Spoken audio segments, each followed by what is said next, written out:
एक देश की राजधानी पर सिर्फ 80 हथियारबंद लोगों ने कब्जा कर लिया था। वहां का राष्ट्रपति अपनी जान बचाने के लिए एक सेफ हाउस में छिपा बैठा था और देश की सेना के नाम पर उनके पास कुछ नहीं था। चारों तरफ सिर्फ गहरा समंदर था और भागने का कोई रास्ता नहीं। मौत बस कुछ ही कदम दूर थी। तब उस खौफजदा राष्ट्रपति ने एक सीक्रेट लाइन से एक SOS भेजा, मदद की एक आखिरी गुहार। लेकिन सवाल यही था, समंदर के बीचों बीच उस छोटे से टापू को बचाने इतनी जल्दी कौन आ सकता था? साल था 1988। जगह थी मालदीव, एक ऐसा देश जिसे पूरी दुनिया सिर्फ अपनी छुट्टियां बिताने के लिए जानती थी। फिरोजी पानी, सफेद रेत और एक अजीब सी शांति, यही मालदीव की पहचान थी। उस वक्त मालदीव के राष्ट्रपति थे मौमून अब्दुल कयूम। मालदीव की सबसे बड़ी ताकत उसकी खूबसूरती थी, लेकिन यही उसकी सबसे बड़ी कमजोरी भी थी। उनके पास अपनी रक्षा के लिए कोई बड़ी एडवांस आर्मी नहीं थी, कोई नेवी नहीं थी। सिर्फ एक छोटी सी नेशनल सिक्योरिटी सर्विस थी जो किसी बाहरी और संगठित हमले के लिए बिल्कुल तैयार नहीं थी। 3 नवंबर 1988 की वो खौफनाक सुबह, पूरा मालदीव गहरी नींद में था और उसी नींद को चीरते हुए समंदर की लहरों पर कुछ हथियारबंद स्पीड बोट्स राजधानी माले की तरफ तेजी से बढ़ रही थी। उन बोट्स में बैठे थे श्रीलंका के खतरनाक तमिल उग्रवादी, जिन्हें PLOTE के नाम से जाना जाता था। इनका मकसद कोई छोटी मोटी लूटपाट नहीं था, मकसद था पूरे देश की सत्ता को उखाड़ फेंकना। इन भाड़े के लड़ाकों का लीडर था अब्दुल्ला लथूफी, एक लोकल बिजनेसमैन जिसे मालदीव की सत्ता की भूख थी, और वो श्रीलंका में बैठकर बड़े इत्मीनान से ये पूरी खूनी साजिश रच रहा था। सूरज निकलने से पहले ही माले की सड़कों पर गोलियों की आवाजें गूंज उठी। मालदीव की वो शांत सुबह अचानक एक खूनी खेल में बदल गई। उग्रवादियों ने सबसे पहले नेशनल सिक्योरिटी सर्विस के हेडक्वार्टर को चारों तरफ से घेरा और उस पर भारी हथियारों से हमला बोल दिया। इसके ठीक बाद उन्होंने टीवी और रेडियो स्टेशन पर कब्जा कर लिया ताकि मालदीव की आवाज बाहर की दुनिया तक पहुंच ही न सके। दोपहर होते होते ऐसा लगने लगा कि मालदीव अब पूरी तरह इन उग्रवादियों के हाथों में जा चुका है। राजधानी माले का संपर्क पूरी दुनिया से कट चुका था। इंटरनेशनल एयरपोर्ट भी अब खतरे में था। जो देश कल तक एक आजाद मुल्क था, वो महज कुछ घंटों के भीतर एक बंधक देश बन चुका था। हर तरफ सिर्फ खौफ था और गोलियों की तड़तड़ाहट। जब उग्रवादी राष्ट्रपति भवन तक पहुंचे तो गयूम किसी तरह वहां से निकलने में कामयाब हो गए। वो एक छोटे से कमरे में बंद थे।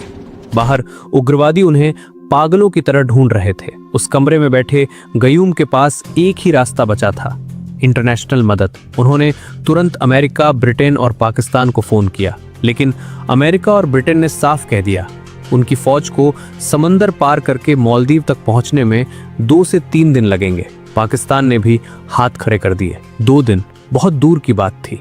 गयूम के पास 2 घंटे का भी वक्त नहीं था। तब उन्होंने अपनी आखिरी उम्मीद के तौर पर भारत की तरफ देखा। दोपहर के 2:30 दिल्ली में प्रधानमंत्री राजीव गांधी के पास वो इमरजेंसी कॉल आया। राजीव गांधी ने फौरन टॉप खुफिया एजेंसियों और सेना प्रमुखों की एक इमरजेंसी मीटिंग बुलाई। मामला बेहद पेचीदा था। सवाल ये नहीं था कि मदद करनी है या नहीं, सवाल ये था कि क्या इंडियन मिलिट्री इतनी जल्दी अपनी फौज समंदर पार भेज सकती है, क्योंकि अगर कुछ घंटों की भी देरी हुई तो मालदीव का राष्ट्रपति मार दिया जाएगा और मालदीव हमेशा के लिए एक आतंकी गुट के कब्जे में चला जाएगा। दिल्ली से सीधा ऑर्डर गया आगरा एयरबेस को। मिशन का कोड नेम रखा गया ऑपरेशन कैक्टस। इंडियन आर्मी की 50 इंडिपेंडेंट पैराशूट ब्रिगेड को तुरंत हथियारों के साथ तैयार होने का हुक्म मिला और कुछ ही घंटों के भीतर 2 विशाल IL-76 एयरक्राफ्ट्स आगरा के रनवे पर गर्जना करने लगे। उन जहाजों में बैठे थे भारत के एलीट पैराट्रूपर्स, जिन्हें अच्छी तरह पता था कि वो एक सुसाइड मिशन पर जा रहे हैं, क्योंकि मालदीव का हुलुले एयरपोर्ट समंदर के बीच एक छोटी सी पट्टी की तरह था। उस रनवे की लंबाई इतने बड़े जहाजों के उतरने के लिए बेहद कम थी। और उससे भी बड़ी मुसीबत ये थी, उग्रवादियों ने एयरपोर्ट की सारी लाइट्स और नेविगेशन सिस्टम पूरी तरह बंद कर दिए थे। हमारे पायलट्स को रात के घुप अंधेरे में बिना किसी लाइट के, बिना किसी रडार सपोर्ट के समंदर के बीच उस छोटे से रनवे पर एक हैवी लिफ्ट एयरक्राफ्ट उतारना था।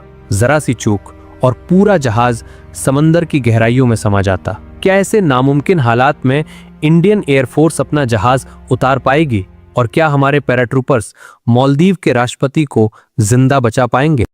जब आगरा एयरबेस पर पैराट्रूपर्स अपनी गन और पैराशूट तैयार कर रहे थे, उसी वक्त दिल्ली के एक खुफिया कमरे में भारत की इंटेलिजेंस एजेंसी रॉ ने मालदीव से आने वाले सिग्नल्स को इंटरसेप्ट करना शुरू कर दिया था। कुछ ही घंटों की माथापच्ची के बाद रॉ ने कंफर्म कर दिया, ये हमला कोई अचानक भड़की बगावत नहीं है। इसके पीछे श्रीलंका का खूंखार तमिल उग्रवादी गुट PLOTE शामिल है। अब्दुल्ला लथूफी पिछले कई महीनों से इस तख्ता पलट की तैयारी कर रहा था। माले शहर के चप्पे चप्पे की अंदरूनी जानकारी उसके पास थी। उसे ठीक से पता था कि मालदीव की कमजोर सुरक्षा को भेदने के लिए कितने हथियार और कितने आदमियों की जरूरत पड़ेगी। खुफिया फाइलों में यह भी शक जताया गया कि इस पूरी खूनी साजिश के तार कहीं न कहीं पाकिस्तान की ISI से भी जुड़े हो सकते हैं, क्योंकि अगर मालदीव जैसे रणनीतिक आइलैंड पर इन उग्रवादियों का कब्जा हो जाता तो ये भारत के लिए समंदर के रास्ते एक बहुत बड़ा खतरा बन सकता था। भारत की सुरक्षा और एक आजाद देश के राष्ट्रपति की जान दोनों दांव पर लगे थे और वक्त रेत की तरह हाथों से फिसलता जा रहा था। रात का अंधेरा गहरा चुका था। आगरा से उड़ान भरने के बाद इंडियन एयरफोर्स के विशाल IL-76 एयरक्राफ्ट्स हिंद महासागर के ऊपर से गुजर रहे थे। कॉकपिट के अंदर पायलट्स के माथे पर पसीना था और पीछे बैठे पैराट्रूपर्स अपनी बंदूकों को आखिरी बार चेक कर रहे थे। टारगेट था मालदीव का हुलुले एयरपोर्ट, लेकिन जैसे ही जहाज एयरपोर्ट के नजदीक पहुंचे, पायलट्स ने देखा कि नीचे घुप अंधेरा है। उग्रवादियों ने रनवे की सारी लाइट्स काट दी थी। समंदर के बीचों बीच उस छोटी सी कंक्रीट की पट्टी को अंधेरे में ढूंढना बिना किसी नेविगेशन एड के मौत के मुंह में जहाज उतारने जैसा था। अगर एक भी पहिया रनवे से नीचे उतरा तो पूरा एयरक्राफ्ट अपने 80 कमांडोज के साथ समंदर की गहराइयों में समा जाता। लेकिन इंडियन एयरफोर्स के पायलट्स ने वो रिस्क लिया। रात के ठीक 12:30 बजे बिना किसी लाइट के पायलट्स ने अपने तजुर्बे और रडार के अंदाजे से उस भारी भरकम एयरक्राफ्ट को हुलुले एयरपोर्ट के छोटे से रनवे पर सुरक्षित उतार दिया। लैंडिंग गियर के जमीन छूते ही पैराट्रूपर्स का एक्शन शुरू हो गया।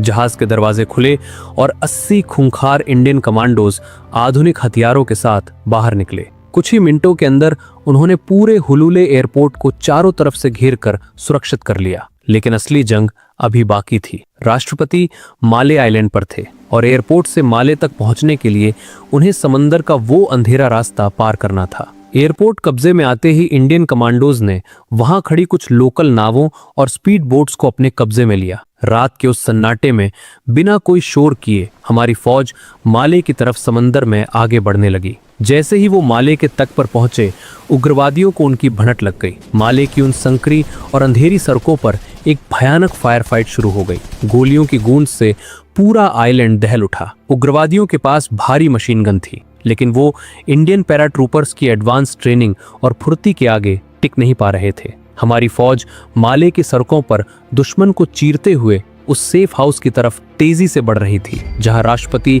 गयूम के छिपे होने की आखिरी खबर थी। इस वक्त टेंशन अपने चरम पर थी। कोई नहीं जानता था कि राष्ट्रपति उस सेफ हाउस में अब भी जिंदा हैं या नहीं। क्या हम लेट हो गए थे? क्या उग्रवादी उन तक पहले पहुंच गए थे?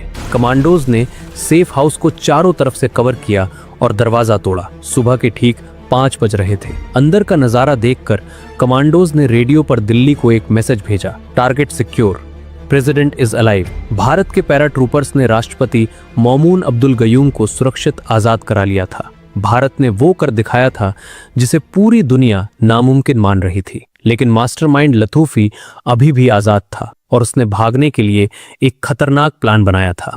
माले के उस सेफ हाउस में राष्ट्रपति गयूम सुरक्षित थे, लेकिन खूनी खेल अभी खत्म नहीं हुआ था। उग्रवादियों के मास्टरमाइंड अब्दुल्ला लथूफी को समझ आ गया था कि भारत के पैराट्रूपर्स के सामने टिकना अब नामुमकिन है। मौत को सामने देखकर उसने भागने का एक बेहद खौफनाक प्लान बनाया। माले के बंदरगाह पर लथूफी और उसके बचे हुए साथियों ने प्रोग्रेस लाइट नाम के एक विशाल मालवाहक जहाज को हाईजैक कर लिया। अपनी जान बचाने के लिए उन्होंने मालदीव के 27 निर्दोष नागरिकों को उस जहाज पर बंधक बना लिया, जिनमें मालदीव के कैबिनेट मंत्री और उनकी पत्नी भी शामिल थे। उग्रवादियों का प्लान था कि इन बंधकों की आड़ में वो समंदर के रास्ते वापस श्रीलंका भाग जाएंगे, लेकिन उन्हें नहीं पता था कि वो किससे पंगा ले रहे हैं। जमीन पर इंडियन आर्मी और आसमान में इंडियन एयरफोर्स अपना काम कर चुकी थी।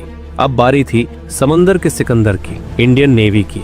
जैसे ही वो हाईजैक किया हुआ जहाज श्रीलंका की तरफ भागा, इंडियन नेवी को उसे रोकने का ऑर्डर मिल गया। हिंद महासागर की तेज लहरों को चीरते हुए नेवी के 2 विनाशकारी युद्धपोत INS गोदावरी और INS बेतवा ने उस जहाज का पीछा शुरू कर दिया। ये कोई आम चीज नहीं था। उग्रवादी लगातार बंधकों को मारने की धमकी दे रहे थे, लेकिन इंडियन नेवी के अफसर शांत थे, पूरी तरह फोकस। कुछ ही घंटों के अंदर INS गोदावरी ने उस मालवाहक जहाज को समंदर के बीचों बीच चारों तरफ से घेर लिया। मार्कोस कमांडोज की तैयारी और नेवल गनफायर की भयंकर चेतावनी के बाद उग्रवादियों का हौसला पूरी तरह टूट गया। अब्दुल्ला लथूफी और उसके सारे साथियों को जिंदा पकड़ लिया गया और एक भी गोली चलाए बिना सभी 27 बंधकों को सुरक्षित आजाद करा लिया गया। यहाँ एक आंकड़ा सामने आया जिसने पूरी दुनिया के होश उड़ा दिए। 18 घंटे।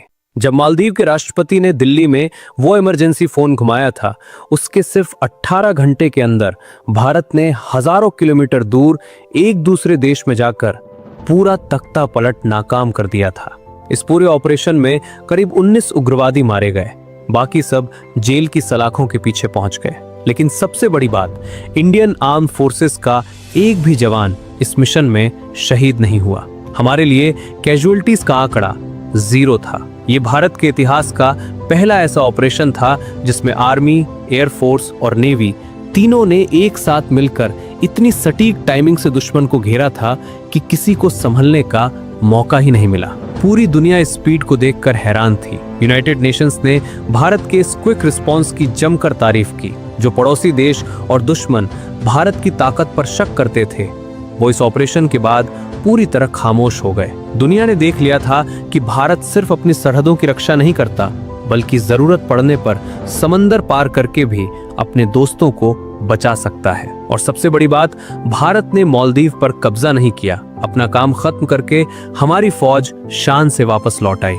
आखिरकार उन सभी बागियों को मालदीव की सरकार को सौंप दिया गया। मुकदमे चले और सजाएं हुई, लेकिन ऑपरेशन कैक्टस हमेशा के लिए मिलिट्री हिस्ट्री की सबसे सुनहरी फाइलों में दर्ज हो गया। वही समंदर, वही खौफनाक लहरें और वही आखिरी SOS कॉल। लेकिन 18 घंटे के अंदर भारत के जाबाजों ने दिखा दिया कि जब बात सुरक्षा की हो तो दिल्ली से माले की दूरी कोई मायने नहीं रखती। ये ऑपरेशन आज भी दुनिया भर की स्पेशल फोर्सेस के लिए एक मास्टर क्लास माना जाता है, जो फाइलों में बंद तो है, लेकिन जिसे भुलाया नहीं जा सकता।